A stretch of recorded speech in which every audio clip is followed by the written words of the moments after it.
Alright, now picture this. Mizuki versus the Ten Tails. Oh, he is gonna be in for a big one. Take me to Neverland.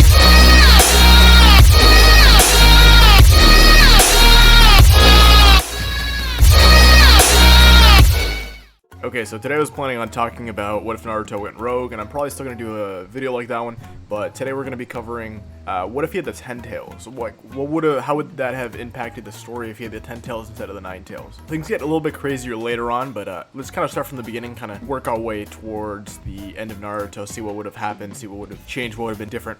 So, right off the bat, we all know Mizuki's still absolutely screwed. Moving on past that one, well, I'm going to kind of cover the major battles and see how they would have been impacted. Like the Land of Waves, Haku and Zabuza would have been even more screwed.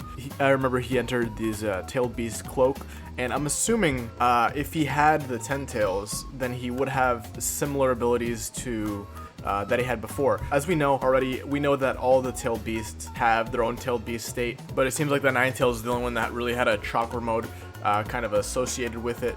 But he's still gonna have his tailed beast state, but it's just gonna be 1 through 10 instead of 1 through 9.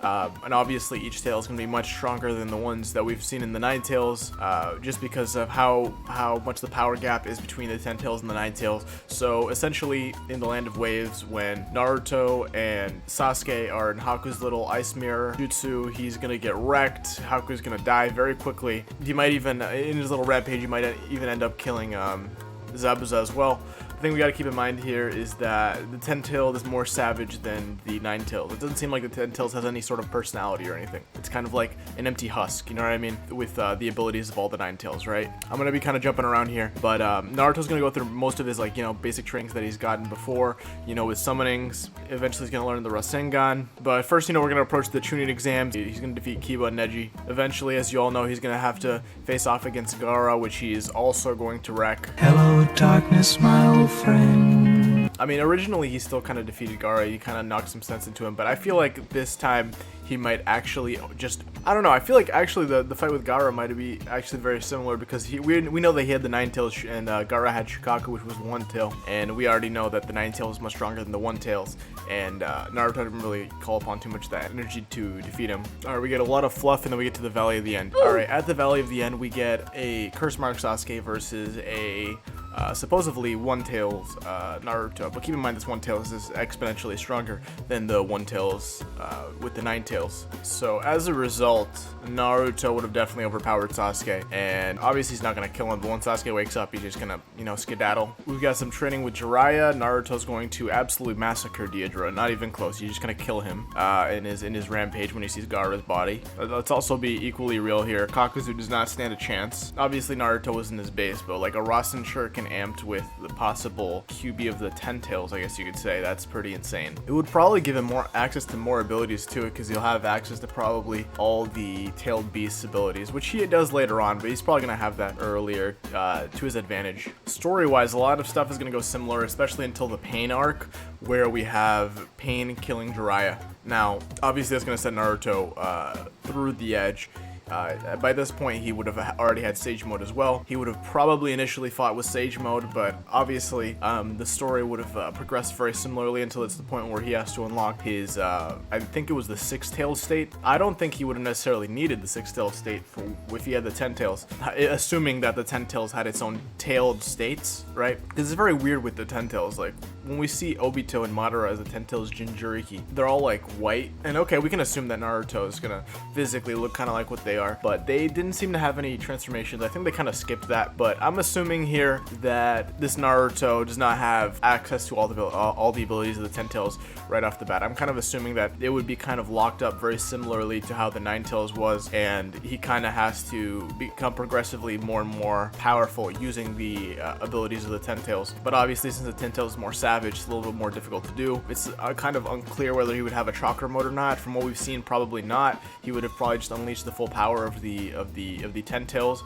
as the 10 tails Jinchuriki with the freaking black staff and balls of doom that float around him. Anyways, that's later on. Here in the Pain arc, he unleashes a couple of tails, like 3 tails, absolutely mauls Pain. He doesn't even stand a chance. It was very satisfying in the anime, but trust me, this one would be more satisfying. Naruto uses his Talk no Jutsu on Nagato. We skip all that filler. And we proceed to the part where Naruto's training with the Nine Tails originally. So in this scenario, obviously Naruto wouldn't be training the Nine Tails inside of him with the help of B. He would be training with the Ten Tails with the help of B. Now, again, it's very unclear whether the Ten Tails has its own chakra mode, and that's a whole video in and of itself, whether it has one or not. But we're just kind of gonna assume that, just to be safe, that he's not necessarily getting a chakra mode, but he's doing something very similar to obtain the full extent of the Ten Tails abilities. But as a result, he probably wouldn't have those separate transformations where we have KCM1, KCM2, all of that stuff. Because in this case, he's not necessarily getting the trust of the Ten Tails. He's just too savage. He's mostly just using its abilities. Like, for example, Madara and Obito, when we see them having the Ten Tails, they're not, it's not like him inside of, I mean, it's not like they're constantly fighting with its cooperation necessarily. So let's say he gets the abilities of the Ten Tails here. Obviously, he blows KCM1 Naruto out of the water, not even close, no competition at all. And as we know, Akatsuki has been collecting the tailed beasts. Let's suppose that stays the same. I know it sounds a little bit weird having the Ten Tails and all the tailed beasts, but we have to keep in mind that we had 2 Nine Tails at the same time, kind of like one half of the other one. So let's just assume that Naruto had half of the tailed beasts and then they're collecting the other half at around the same time. Anyways, Naruto and B break out. They encounter Nagato and Itachi. Nagato doesn't really stand a chance when he goes all evil on them, and Itachi's gonna be pretty darn impressed, like with that ability, that nobody really stands a chance. Now things start getting interesting here when we encounter Obito and Madara, right? Let's kind of assume that on their side of the story, things have been going pretty similarly up until this point, right? We have, this is past most of the reanimation fights, right? Like it is not even close. Like, everybody Naruto comes across is just gonna get absolutely blitzed. Like, the Raikage, like, are you kidding me? That's not even fair. Like, he's just gonna get abused. Naruto is gonna fight off against Obito and Madara. Just for the sense of being fair, let's say he doesn't immediately fight off against them. Let's just suppose that he's one of the last people to fight them, right? You already have maybe, I don't know, maybe let's say Sasuke in there, some of the Hokage, you know, they're doing their thing, bam bam bam, and then we have a Ten Tails Jinchuriki. So at this point they would probably realize that they're moderately to severely screwed. So what they would have to do is pretty similar to what they did before, assuming, okay, so this is kind of weird, right? Because Minato had half of the Nine Tails in him and Naruto had the other half. Assuming that the tailed beasts were also cut in half, maybe due to something that happened much more previous to Naruto's birth, we can, I guess, assume that, like I said before, they would have been able to kind of get their hands on the tailed beast. And because I remember they were having some hard time getting that sweet Nine Tails chakra, but they did use the Golden Brothers. But I mean, it's not the same. It's not the same. But now they have the actual Nine Tails. So when they become the Ten Tails Jinchuriki as well, they're going to be debatably more powerful. Now I know it's kind of weird having 2 Ten Tails Jinchuriki as well, because I mean, like, literally, who else is going to even pose a remote threat if not another Ten Tails Jinchuriki? I just think it's kind of interesting because, like, for example, when you see Naruto versus Menmum, you see 2 Nine Tails fighting each other, like the Dark Kurama. So I just think it's a very fascinating idea, and I still think that it's possible something similar would have happened. Otherwise, that Obito and Madara would not have stood any chance whatsoever. Now, this is kind of interesting because I feel like Naruto would have had more time to master the Nine Tails power, but I mean the Ten Tails power. But then again, you have Obito, who alone is probably more experienced, and if you take away their tailed beasts, he's debatably more powerful with the abilities of his Mangekyo Sharingan. So I don't know, it's a pretty tough fight, but I think due to the plot sake, Obito would probably have the upper hand here, especially because of experience and his ability to use the Kamui to his advantage. Now, Madara kind of swipes that out of Obito's grasp. He becomes a Ten Tails Jinchuriki. You know, he gets all the white hair and all the nice abilities of the 6 paths.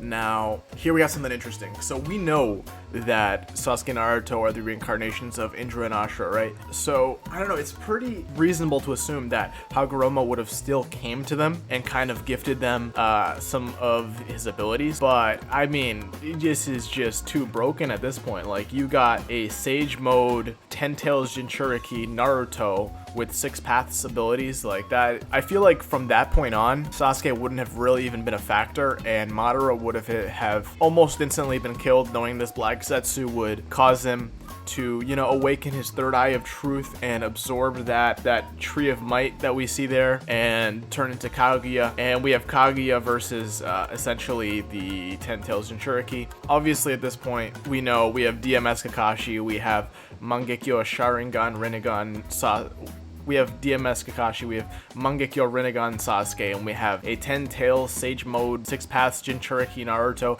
Like, this is just kind of ridiculous. Kaguya would definitely get defeated there. The remaining 9-tailed beasts from her half probably would have done much kind of similar to what they did before. I don't exactly know with the 9-tails what would have happened with the 9-tails. Debatably, I don't know. If Sasuke could become 9-tails Jinchuriki, that'd be kind of interesting.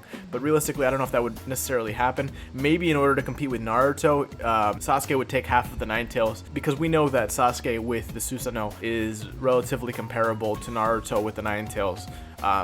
Especially when they get both of their respective amps, he's still pretty on par with him. But in order to keep up with him, he might need to get one of those tailed beasts. And who knows, that there's a possibility that would have happened. But by the time of the Valley of the End, the second time, Sasuke would have probably taken all the abilities of the 9-tails, so he can kind of counteract that balance that Naruto has, because he knows that Naruto's the main obstacle with him in like utter peace. So, but again, Sasuke with all the 9-tails and the Rinnegan abilities, I mean, he's probably gonna trap him like a Chibaku Tensei and take their energy, kind of like what he did before. Naruto made his 3 shadow clones. This time we got like an avatar of the 10 tails, which is dwarfs his Susanoo. So I don't know. I feel like Sasuke would have also gotten wrecked pretty badly and kind of been very humbled at the same time. You know, just kind of like knocked some sense into him. And this is going to lead us into the end of the show. Presumably they both have their hands and they're both good. Naruto kind of is set up for his way to become Hokage, much like he was at the beginning of the last. I feel like the last is kind of an extension of the Boruto franchise. It's kind of like the beginning of how he got there, but I just wanted to cover what would have happened in the main Naruto story. So if you guys want me to cover what would have actually happened in Boruto moving forward, because we know we got some very interesting characters later on and some very interesting scenes, like kind of what would have happened to Naruto in the story of Boruto. If you guys want to know more about that, just let me know and I'll make a part 2. Don't forget to leave a like, comment, subscribe, and check out that Anime World hoodie, and I'll see you in the next one.